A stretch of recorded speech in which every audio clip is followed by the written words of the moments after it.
Hi friends, എല്ലാവർക്കും നമ്മുടെ പുതിയ വീഡിയോയിലേക്ക് സ്വാഗതം. പിന്നെ എന്തൊക്കെയുണ്ട് വിശേഷം? എല്ലാവർക്കും സുഖമല്ലേ? ഞാനിവിടെ സുഖമായിരിക്കുന്നു. ഞാനും എൻ്റെ കുടുംബവും സുഖമായിരിക്കുന്നു. അൽഹംദുലില്ലാ.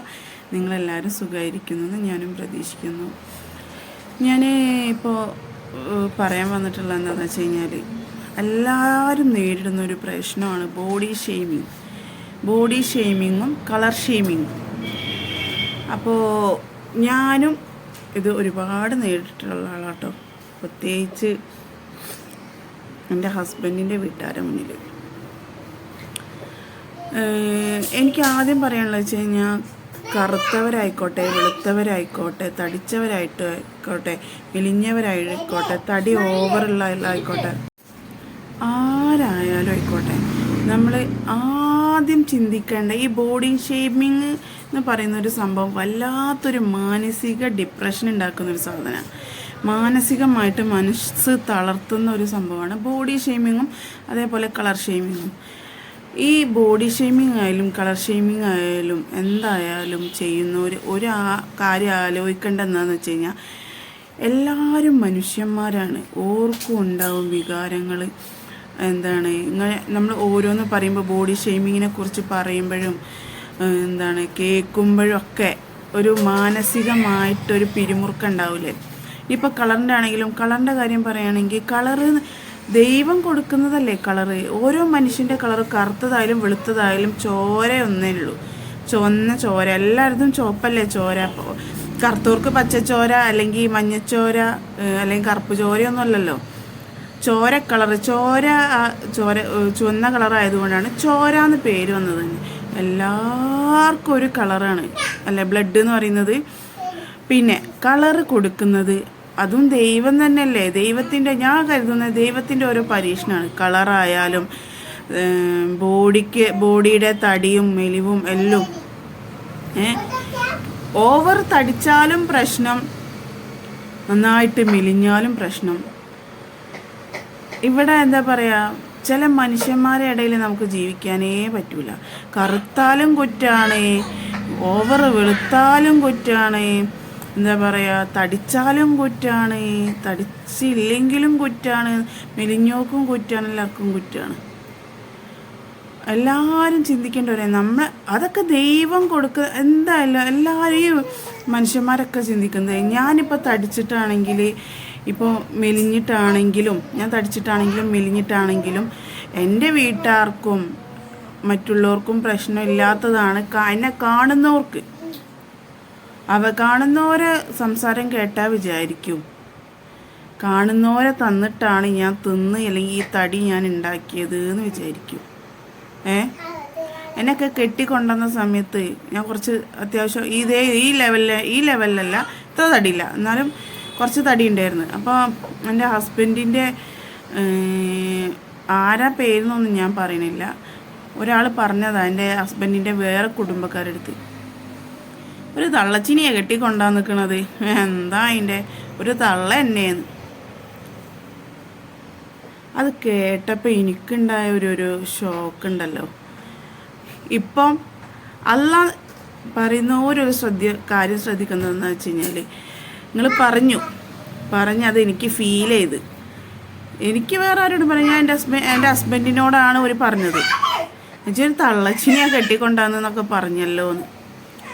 എൻ്റെ എനിക്ക് അന്നേരം ഉണ്ടായ ഒരു മാനസികമായിട്ടുള്ളൊരു ടെൻഷന് ദൈവത്തിനോടേ പറയാനുള്ളൂ, വേറെ ഒന്നും പറയാം. ഞാൻ ദൈവത്തിനോട് പഠിച്ച റബ്ബ് എന്നെ കൊണ്ട് ഇങ്ങനെ പറഞ്ഞ, ഓരോ മുന്നിലും ഉണ്ടല്ലോ പെൺകുട്ടികൾ, അത്രേ ഞാൻ പറഞ്ഞിട്ടുള്ളൂ. ഓരോ മുമ്പിലും ഇല്ലേ പെൺകുട്ടികൾ എന്ന്. ഇപ്പോൾ ഇന്നെക്കാട്ടി ഡബിളാ, ഓരോ മോള് ഇന്നെക്കാട്ടി ഡബിളാ. അല്ലാന്ന് പറയുന്ന ആളുണ്ട് എന്ന് പറയുന്നത് സത്യ, മനസ്സിലായില്ലേ? അത് സത്യം. അതുകൊണ്ട് ആരും ദയവ് ചെയ്ത് ഒരാളും കളിയാക്കരുത്. നമ്മളെ മുമ്പിലും ഉണ്ട് ആങ്ങളന്മാരായാലും പെങ്ങന്മാരായാലും ആരായാലും. നമ്മൾക്കും പെൺകുട്ടികളായാലും ആൺകുട്ടികളായാലും എല്ലാവരും ഉണ്ടാവില്ല എന്ന് പറയാൻ പറ്റില്ല. അല്ല തരുന്നല്ലേ തടീൻ്റെ ശരീരം എന്ന് പറഞ്ഞു കഴിഞ്ഞാൽ, തിന്നാലും തടിക്കും, തിന്നില്ലെങ്കിലും തടിക്കും. അങ്ങനത്തെ ഒരു ശരീരപ്രകൃതിയാണ് എനിക്ക്. അതിന് മറ്റുള്ളവരോട് എനിക്കത് എല്ലാവരോടും പറഞ്ഞെടുക്കാൻ പറ്റുമോ? എന്തൊരു തടിയാന്ന് പറഞ്ഞു കഴിഞ്ഞാൽ ഇവരോടൊക്കെ എനിക്ക് പറയാൻ പറ്റുമോ? എൻ്റെ ശരീരം തിന്നാലും തടിക്കും, തിന്നില്ലെങ്കിലും തടിക്കും. നിങ്ങൾ വിശ്വസിക്കുമോ? പറഞ്ഞാൽ വിശ്വസിക്കൂലല്ലോ. ഇനി അഥവാ ഞാൻ പറയാണ് തിന്നാലും തിന്നില്ലെങ്കിലും തടിക്കും എൻ്റെ ശരീരം എന്ന് പറഞ്ഞു കഴിഞ്ഞാൽ പറയുന്നവർ വിചാരിക്കും ഓ പിന്നെ തിന്നാതെ തടിച്ചുണ്ടാക്കിയ ശരീരേ അങ്ങനെ പറയും. ഇനിയിപ്പം ഞാൻ തിന്നിട്ടാണെങ്കിൽ തന്നെ ഞാനും മനുഷ്യലേക്ക് തിന്നണ്ടേ? തിന്ന അപ്പം തടിക്കും ബലൂണ് പോലെ വീർക്കണ എൻ്റെ കുറ്റമാണോ? അതേമാതിരി തന്നെയാണ് എല്ലാവരുടെ അവസ്ഥയും.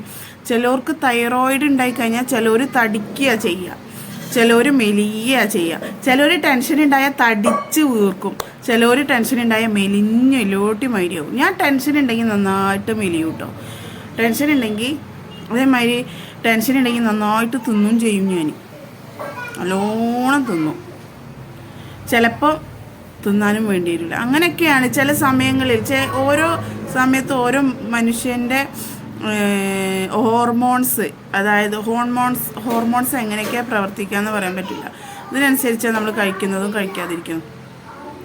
അതിന് തടിക്കുന്നതിനൊക്കെ ഒരാളെ ബോഡി ഷേമിങ്ങിന് ആക്കേണ്ട ആവശ്യം എന്താണ്? ഒരാവശ്യമില്ല ബോഡി ഷേമിങ്ങിൻ്റെ കാര്യം പറഞ്ഞു കഴിഞ്ഞാൽ. പിന്നെ അടുത്തത് എന്ന് പറഞ്ഞാൽ രണ്ടാമത്തത് കളറ് കറുത്തതായതുകൊണ്ട്. കറുത്തതിൻ്റെ കാര്യം പറയാത്തത് നല്ലത്. കറുത്ത കഴിഞ്ഞാൽ ഒരു ജോലി വരെ കിട്ടൂല, അങ്ങനത്തെ അവസ്ഥയാണ്. അപ്പോൾ കറുത്തുണ്ടെങ്കിൽ എത്രയോ എൻ്റെ ഫ്രണ്ട്സുകൾ പറഞ്ഞിട്ട് കറുത്തുകൊണ്ട് അവിടെ എനിക്ക് ഇൻ്റർവ്യൂവിന് പോയിട്ട് കിട്ടിയില്ല. എന്നെക്കാളും ക്വാളിഫിക്കേഷൻ കുറഞ്ഞ ആൾക്കാർക്കൊക്കെ അവിടെ കിട്ടി, നിറമുള്ളതുകൊണ്ട്. നിറമില്ലാത്തതുകൊണ്ട് ഇന്നെ എടുത്തില്ലാന്ന്. എന്താണ് ഇവിടെ എന്താ പറയുക, ചില മേഖലകളിൽ ക്വാളിഫിക്കേഷനൊന്നുമല്ല. ഉദാഹരണം ടെക്സ്റ്റൈൽസ്. ചില ടെക്സ്റ്റൈൽസിൽ കറുത്ത നിങ്ങൾ ഒന്ന് ഞാൻ പറയുന്നത് ശ്രദ്ധിച്ചു നോക്ക്. ഈ ടെക്സ്റ്റൈൽസ് മേഖലകളിൽ ലേഡീസിനെ നോക്കുകയാണെങ്കിൽ കറുത്ത പെൺകുട്ടികൾ മാക്സിമം കുറവായിരിക്കും. ഫുള്ള് വെളുത്ത് കാണാൻ ഭംഗിയുള്ള കുട്ടികളെ അവിടെ ഇരിക്കുള്ളൂ.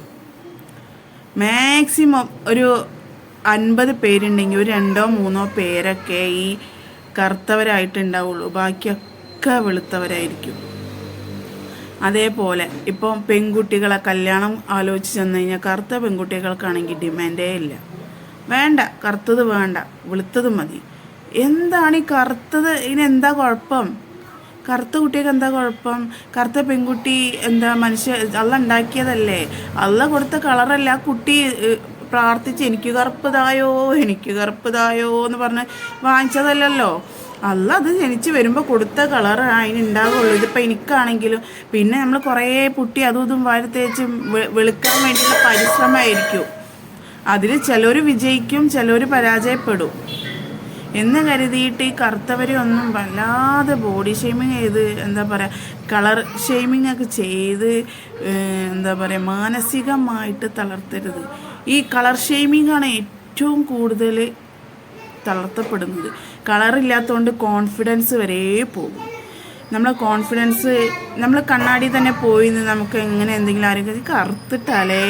ഇപ്പോൾ നമ്മൾ എവിടെയെങ്കിലും പോകുമ്പോൾ തന്നെ കല്യാണത്തിനോ അല്ലെങ്കിൽ എന്തെങ്കിലും പരിപാടിക്കൊക്കെ പോകുമ്പോൾ തന്നെ ആരെങ്കിലും നമ്മൾ അമ്മയുടെ അല്ലെങ്കിൽ അച്ഛൻ്റെ ഉപ്പയുടെ കൂടെ ആരെങ്കിലുമൊക്കെ കൂടെ പോകുമ്പോൾ ഇപ്പോൾ കറുത്തിട്ടാലേ മോള് എന്ന് പറഞ്ഞാൽ ആരെങ്കിലും നമ്മൾ അച്ഛനോടോ അമ്മനോടോ ആരോടെങ്കിലും പറഞ്ഞു കഴിഞ്ഞാൽ പിന്നെ അന്ന് തീരെ ഉറക്കമുണ്ടാവില്ല. അന്ന് സങ്കട പെരുമയായിരിക്കും. പിന്നെ ഒരാഴ്ചത്തേക്കല്ല, ആ വർഷം ആ ജന്മം മുഴുവൻ ഉറക്കമുണ്ടാവില്ല. അന്ന് അങ്ങനെ പറഞ്ഞല്ലോ എന്ന് വെച്ചിട്ട്. അപ്പോൾ എന്താണ് ദൈവം, കറുത്തതായാലും വെളുത്തതായാലും മനുഷ്യന്മാരല്ലേ? എന്താണ് അവരെ മാനസികമായിട്ട് തളർത്തിയിട്ട് എന്താ കാര്യം? നിങ്ങൾക്ക് കാണുമ്പോൾ അറിയാലോ കറുപ്പാന്നുള്ളത്. പിന്നെ ഓരോ മുന്നിൽ പോയിട്ട് ഓരോ മുഖത്ത് നോക്കിയിട്ട് ഓരോ അമ്മനോട് ഇങ്ങനെ പറയേണ്ട ആവശ്യമുണ്ടോ? അല്ലെങ്കിൽ അച്ഛനോട് ഇങ്ങനെ പറയേണ്ട കറുത്തിട്ടാലേ ഓളെന്ന്? നിങ്ങൾക്ക് കാണില്ലേ കറുപ്പാണോ വെളുപ്പാണോ എന്നുള്ളത്? നിങ്ങൾക്ക് കറുത്തിട്ടാണെന്ന് തോന്നിയിട്ടുണ്ടെങ്കിൽ അത് മനസ്സിൽ വെക്കുക. വായെടുത്ത് പുറത്തേക്ക് വിടണ എന്തിനാണ്? അങ്ങനെയൊക്കെ പറഞ്ഞിങ്ങായിട്ട് വെറുതെ തളർത്തണം. ദയവ് ചെയ്ത് എല്ലാവരും മനുഷ്യന്മാരാണ്. ഈ തടിച്ചവരായാലും കറുത്തവരായാലും വെളുത്തവരായാലും ദയവ് ചെയ്ത് ഓരോ മുന്നിലൊന്ന് പോയിട്ട് നിങ്ങൾ ഈ കുട്ടി കറുത്തിട്ടാണല്ലോ, അല്ലെങ്കിൽ ഈ കുട്ടി വെളുത്തിട്ടാണല്ലോ, അല്ലെങ്കിൽ ഈ കുട്ടി തടിച്ചിട്ടാണല്ലോ ഒക്കെ നിങ്ങൾക്ക് കാണില്ല. നിങ്ങൾക്ക് 2 കണ്ണല്ല തന്നത് കാണാനാ. വായിൽ എല്ലില്ലാത്ത നാക്കുണ്ടെന്ന് കരുതിയിട്ട് എല്ലാം വിളിച്ച് പറഞ്ഞ് മറ്റുള്ളവരെ മാനസികമായിട്ട് വിഷമിപ്പിക്കരുത്. ഒന്നും ചെയ്യാൻ കഴിയില്ല, നിങ്ങളെ കൊണ്ട് ഒന്നും ചെയ്യാൻ കഴിയില്ല, ആർക്കും ഒന്നും ചെയ്യാൻ കഴിയില്ല. എന്നാൽ പിന്നെ ഓരോ മാനസികമായിട്ട് വിഷമിപ്പിക്കാതെ ഇരുന്നൂടെ? അതെങ്കിലും ചെയ്യാം. മനുഷ്യനല്ലേ, മനസ്സിലാക്കണ്ടേ? മനുഷ്യനല്ലേ ക്ഷമിക്കാൻ കഴിയുള്ളൂ, പൊറുക്കാൻ കഴിയുള്ളൂ. അങ്ങനത്തെ മനുഷ്യന്മാരിങ്ങനെ എന്താണ് മറ്റുള്ളവരെ മാനസികമായിട്ട് തളർത്തരുത്. മിണ്ടാതിരിക്കുക. നമുക്ക് കണ്ണുകൊണ്ട് കാണുന്നുണ്ടല്ലോ വെളുത്തതാണ് കറുത്തതാണെന്നുള്ളതൊക്കെ നമ്മൾ അറിയുന്നുണ്ട്. പിന്നെ എന്തിനാണ് ഓലെ മുന്നിലിട്ട് ഓലെ ആക്ഷേപിക്കാൻ പോണത്? എന്തിനാണ്? അതെന്തെങ്കിലും ചെയ്യാതിരുന്നൂടെ? മനുഷ്യന്മാരല്ലേ, മനസ്സിലാക്കണ്ടേ നിങ്ങൾ? അതൊക്കെ ദൈവം കൊടുത്തതാണ്. ഞമ്മക്കും നമ്മളെ മുന്നിലും കുട്ടികളും എല്ലാവരും ഉണ്ട്. അപ്പോൾ നമ്മൾ മനസ്സിലാക്കണം എന്നുള്ളത്. ദയവ് ചെയ്ത് ബോഡി ഷേമിങ്ങും കാർ ഷേമിങ്ങും ഒന്നും ആരും ചെയ്യാൻ പോയത് ഇതിൻ്റെ റിക്വസ്റ്റാണ്. കാരണം ആ ഒരു വേദന അനുഭവിച്ചവർക്കേ പറയാൻ കഴിയുള്ളൂ. എനിക്ക് ബോഡി ഷേമിങ് ഞാൻ നേരിട്ടുകൊണ്ട് ആ വേദന എനിക്കറിയാം. അതേപോലെ തന്നെ ആയിരിക്കും കളർ ഷേമിങ്ങും.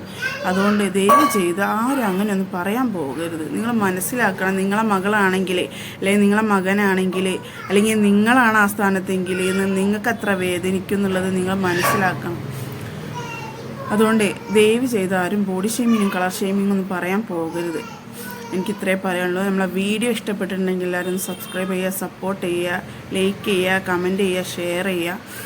അപ്പോൾ എല്ലാവരും എന്നെ സപ്പോർട്ട് ചെയ്യും, കൂടെ കൂട്ടുമെന്ന് വിചാരിച്ച് ബൈ.